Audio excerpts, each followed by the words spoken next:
calanka Soomaaliyeed waa astaan shaydaan waa astaan diimeed heesta calanka Soomaaliyeedna waa hees loogu heesayo ama cibaado loo muujinayo kalinimo wax weydiisi calanka Soomaaliya special xidigta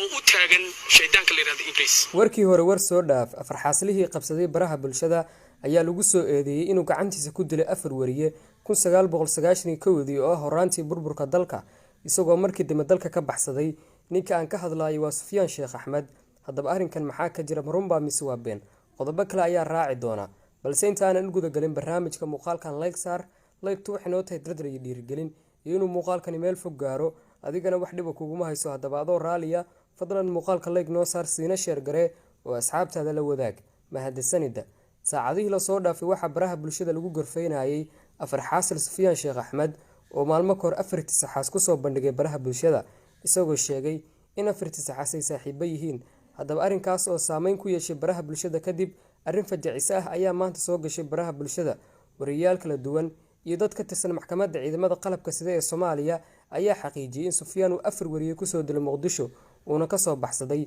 wariyaasha uu khaarijiyay isagoo jabhada waxa ay kala yihiin Mahad Aadan Xasan Cadde wariye Xaange Cabdi Sheekh Ali iyo Abuukar Maxamed Nuur Sufyaan oo magaciisii hore uu ahaa Taakeeye ayaa ahaa jabhad gacan ku dhiigla oo markii hore ka tirsanaa Radio Muqdisho ninkan ayaa iska bedelay magaciisii hore ee Taakeeye waana takfiir sheegay in calanka Soomaaliya uu yahay astaan shaydaan